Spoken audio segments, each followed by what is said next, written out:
লোভী বণিক। বাদশাহ হারুনুর রশিদ নগর ভ্রমণে বেরিয়েছেন। এক অন্ধ ফকির তার কাছে ভিক্ষা চাইল। তিনি ফকিরকে ভিক্ষা দিলেন। ফকির ভিক্ষা পাবার পর স্বীয় কপালে সজোরে আঘাত করতে বলল। বাদশাহ আঘাত করতে ইতস্তত করলে ফকির বলল, কপালে আঘাত না করলে দান ফিরিয়ে নিন। বাদশাহ অগত্যা তার কপালে মৃদু আঘাত করলেন। বাদশাহ বুঝলেন এই ফকিরের নিশ্চয়ই কিছু জীবনে ইতিহাস আছে। তাই তিনি দরবারে এসে ফকিরকে ডাকলেন এবং জিজ্ঞেস করলেন, তুমি ভিক্ষা পাবার পর কপালে আঘাত করতে বললে কেন? ফকির তখন তার জীবনের ঘটনা বলতে শুরু করল। ফকির বলল, আমি এই বাগদাদ শহরের একজন বড় ব্যবসায়ী ছিলাম। ব্যবসা পরিচালনার জন্য আমার 40টি উট ছিল। একদিন আমি 40টি উটে মাল বোঝাই করে দূরের এক শহরে মাল বিক্রি করে ফিরছিলাম। দেখলাম পথে একটি গাছের ছায়ায় একজন ফকির বসে আছে। আমিও খাবার জন্য ওই গাছের নিচে বসলাম। আমরা দুজনে মিলে খাওয়া দাওয়া করলাম।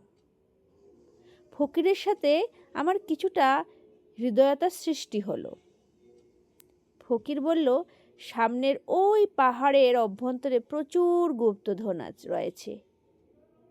আমি ছাড়া আর কোনো ব্যক্তি এর সন্ধান জানে না। ফকিরের সাথে চুক্তি হলো যে সে 20টি উটে মাল বোঝাই করবে আর আমি 20টি উটে মাল বোঝাই করব। অতঃপর আমরা দুজনে উটগুলো নিয়ে পাহাড়ের কাছে পৌঁছলাম এবং সুড়ঙ্গ পথে উটগুলি প্রবেশ করে কিছু দূর অগ্রসর হলাম। ইতবসরে সেখানে এত সম্পদ স্তূপকৃত অবস্থায় দেখতে পেলাম যে 20টি কেন 100টি উটও তা বহন করে নিয়ে যেতে পারবে না। অতঃপর আমি 20টি উটে মাল বোঝাই করলাম। ফকিরও 20টি উটে মাল বোঝাই করল। হঠাৎ দেখলাম ফকির কৌটার মতো কি যেন একটা কুড়িয়ে নিল। আমরা বের হয়ে এলাম। পথ চলতে চলতে আমার মনে হতে লাগলো এ ভাগ ঠিক হয়নি। তাই আমি ফকিরকে বললাম, তুমি ফকির মানুষ, এত সম্পদ দিয়ে তুমি কি করবে? আমাকে 10টি উট ফিরিয়ে দাও। ফকির তৎক্ষণাৎ 10টি উট দিল। একটু পরে আবার আমার মনে হতে লাগলো ফকিরের অর্থের কি প্রয়োজন আছে। তাই পুনরায় তাকে বললাম, তুমি সংসার ত্যাগী ফকির, তোমার অর্থের কি দরকার? অবশিষ্ট 10টি উট আমাকে দিয়ে দাও। ফকির মোটেও আপত্তি করল না। আমি 40টি উট নিয়ে পথ চলতে লাগলাম। কিছু দূর অগ্রসর হয়ে আমার মনে সন্দেহ দেখা দিল। ফকির এত সহজেই আমাকে সবগুলি উট ফিরিয়ে দিল কেন? আমার মনে হলো ফকির যে কৌটোটা কুড়িয়ে পেয়েছে নিশ্চয়ই এর কিছু তাৎপর্য আছে।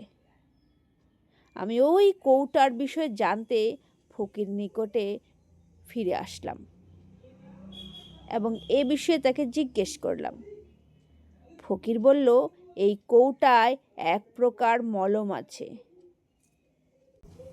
যা ডান চোখে লাগালে মাটির অভ্যন্তরে কোথায় কি সম্পদ লুকায়িত আছে তা স্পষ্ট দেখা যাবে, আর বাম চোখে লাগালে সাথে সাথে 2 চোখ অন্ধ হয়ে যাবে। কোনো কিছুতেই তাকে আর ভালো করা যাবে না। পরীক্ষাস্বরূপ আমি ফকিরকে আমার ডান চোখে মলম লাগিয়ে দিতে বললাম। মলম লাগানোর পর মাটির অভ্যন্তরে লুকায়িত সম্পদ আমি স্পষ্ট দেখতে পেলাম। এখন আমার মনে হলো বাম চোখে মলম লাগালে ফল আরও ভালো হবে। তাই আমি আমার বাম চোখেও মলম লাগাতে বললাম। ফকির রাজি হচ্ছিল না, কিন্তু কেন যেন আমার জিদ চেপে বসলো। আমার পীড়াপিড়িতে ফকির বাম চোখে মলম লাগিয়ে দিল। সাথে সাথে আমি 2 চোখের দৃষ্টি হারিয়ে ফেললাম। আমি অন্ধ হয়ে পথে বসে রইলাম। এদিকে ফকির আমার সব উট নিয়ে চলে গেল। এই বাগদাদেরই কতিপয় বণিক ওই পথে ফিরছিল। আমার এই অবস্থার কারণ জানতে পেরে তারা আমাকে শহরে পৌঁছে দিল। অতঃপর আমার জীবনের প্রতি বিতৃষ্ণা এলো, কিন্তু আত্মহত্যা করতেও পারলাম না। আমার এই পরিণতির জন্য নিজেকে ধিক্কার দিতে লাগলাম। নিজের কৃতকর্মের শাস্তি হিসেবে কপালে আঘাত গ্রহণ সাব্যস্ত করলাম। আঘাত না করলে কারো দান আমি গ্রহণ না করতে দৃঢ় সংকল্পবদ্ধ হলাম। শিক্ষা: লোভে পাপ, পাপে মৃত্যু। গল্পটি শুনে ভালো লাগলে নিশ্চয়ই লাইক, কমেন্ট এবং শেয়ার করে দেবেন, এবং নতুন নতুন গল্প পেতে চ্যানেলটিকে সাবস্ক্রাইব করতে ভুলবেন না যেন। নমস্কার।